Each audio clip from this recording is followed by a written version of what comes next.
But please put your hands together to Jon Rouse, who's kindly come to speak to us. Jon, the floor's yours.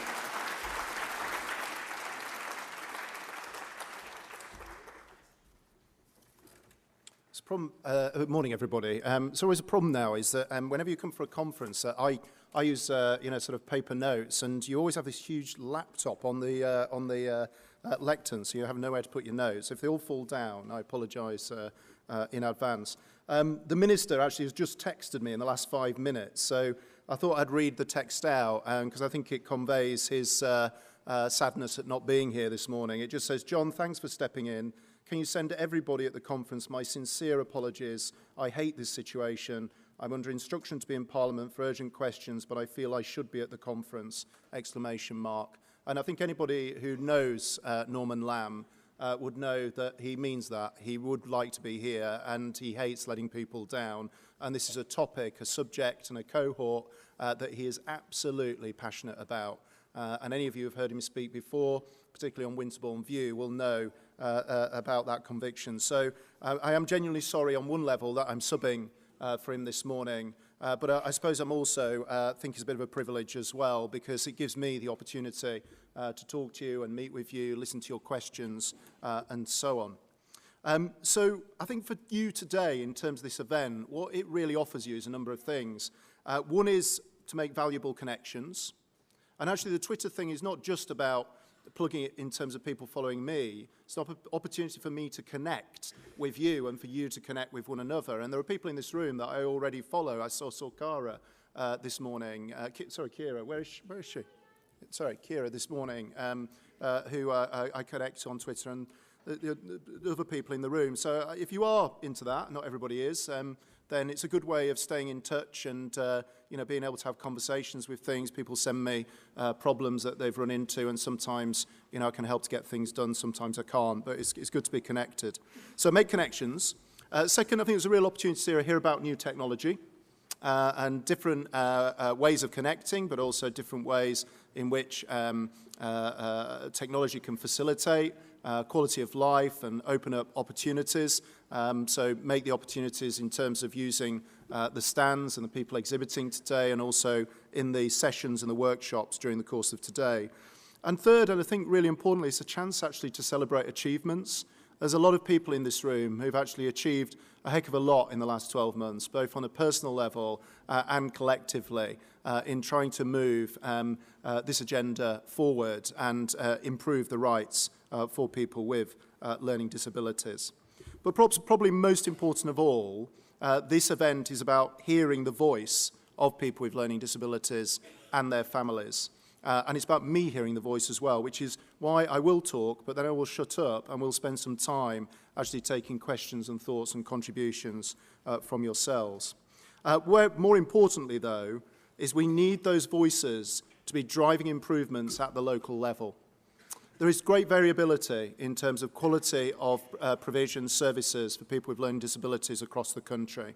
And while we must strive to raise absolute standards, actually we also need to reduce variation as well.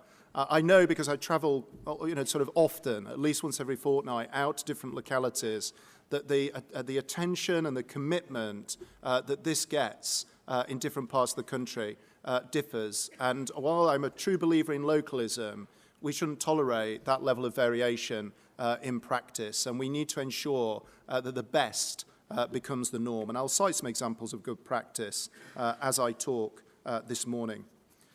The truth is, we've seen what happens when people's voice is listened to, and it's difficult to discuss learning disabilities and not address the large shadow still cast by Winterbourne View. I will mention that later, but what that BBC Panorama programme prompted was not just national outrage. It also led to a lot of important questions, simple questions which frankly we shouldn't needed to have asked, but we did, like, how did it get that bad? Why do places like this need to continue to exist? Why are people living hundreds of miles from home? What can we do to change the system?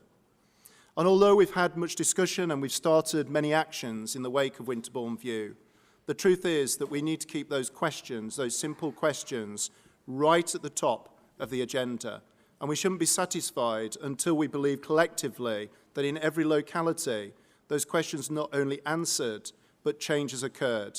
Cultural change, deep cultural change in the behaviour of commissioners, in the behaviour of providers, and most importantly, that local decision makers are listening to people with learning disabilities and their families about what needs to happen and how it needs to happen and over what timescale. So today I want to talk about the changes we are making at national level to the wider care and support system and how they will support people with learning disabilities. And I want to focus on three areas. The first is the laws that we are changing within Parliament. The second is the increased support we are offering within the current system, not having to wait until 2015. And the third is the future changes that we want to see, we have to see, in the light of the events at Winterbourne View. So first, let's talk about the changes going on in Parliament. So in the past, those that need care probably have not felt that care was planned to meet their individual needs.